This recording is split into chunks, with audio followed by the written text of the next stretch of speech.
भंवरों से लड़ो तुम लहरों से उलझो, भंवरों से लड़ो तुम लहरों से उलझो, कहाँ तक चलोगे तुम किनारे किनारे। जोहार आदाब नमस्कार, मैं ज़ुबैर अहमद।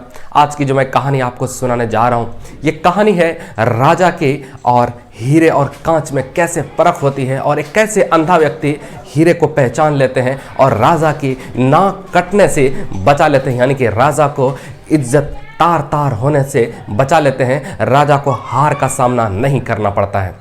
तो बात दरअसल ये है कि गर्मी का मौसम था और एक राज्य में एक राजा साहब बाहर बैठे थे और राजा साहब जो बाहर बैठे थे, एक आम का पेड़ था और उसी में बहुत सारे पंडित, बहुत सारे जनता बैठे हुए थे।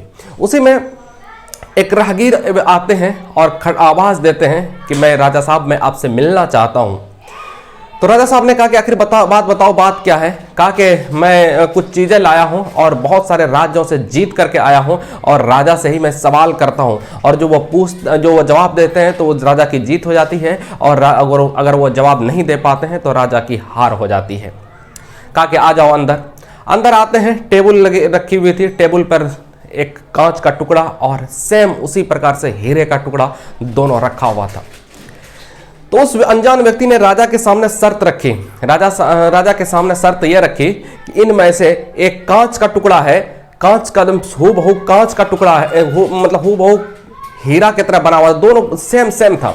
एक कांच का टुकड़ा है और एक हीरे का टुकड़ा है। इन दोनों में आपको पहचान करना है, आप पहचान है या आपकी जनता पहचान है। अगर हीरे की पहचान अगर आप कर लेंगे तो हीरे को आपकी तिजोरी में, आपके राज्य की जो तिजोरी है ना, उसमें विकास फंड में आपको जमा कर दूंगा। अगर आप हार गए, हीरे को पहचान नहीं सके, अगर कांच को आपने पहचान लिया, कांच को आपने पहचाना, हीरे को नहीं पहचाना और कांच को कह दिया कि यह हीरा है, तो फिर हीरे की कीमत आपको देनी पड़ेगी।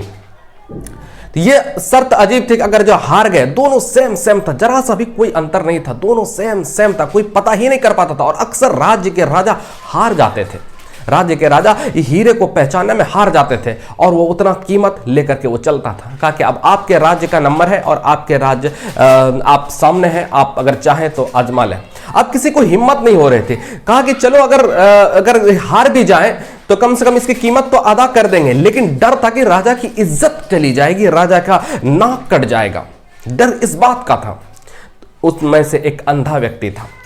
अंधा व्यक्ति कहता है बगल के एक आदमी से कि मुझे राजा के पास ले चलो, शायद मैं जीत जाऊं। कहा कि तू कैसे जीतेगा, तू तो अंधा है, तुझे तो कुछ दिखाई ही नहीं देता, तू कैसे जीतेगा। कहा कि तू ले चलो ना। चलते हैं, एक आदमी के सहारे राजा के पास पहुंचते हैं। राजा साहब से कहते हैं, राजा साहब आप हमको एक मौका दे दीजिए, एक मौका, सिर्फ एक मौका आप हमको दे दीजिए। ऐसे भी तो आप हारे हुए हैं और उम्मीद है कि आप हम पर जो उम्मीद करेंगे बिल्कुल हो सकता है जीत जाऊं, वैसे तो आप हारे हुए हैं ही। राजा को लगा कि शायद एक मौका इसे देना चाहिए, सही माना वैसे तो मैं हारा हुआ हूं ही, एक मौका देना चाहिए। एक मौका देते हैं। आंख तो थी नहीं उसकी, वो तो अंधे थे।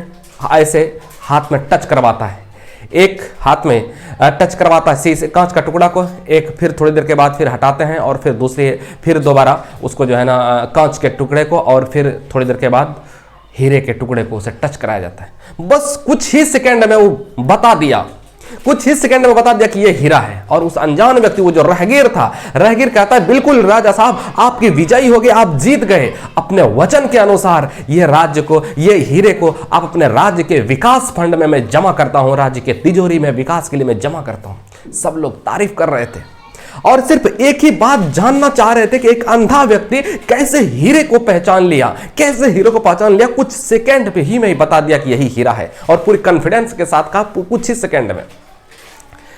उनसे पूछा गया, उस अंधे व्यक्ति से राज्य के लोगों ने पूछा कि आखिर तुमने कैसे इतनी चमत्कार कर दिया, कैसे इतनी कम समय में आपने ये पहचान लिया कि यही हीरा है। तो अंधा व्यक्ति कहता है बस सिंपल है, धूप में जो बैठे हुए थे ना, धूप में जो खड़े थे ना हम लोग, जो गर्म हो गया था वो कांच था और जो गर्म नहीं हुआ था वो हीरा था।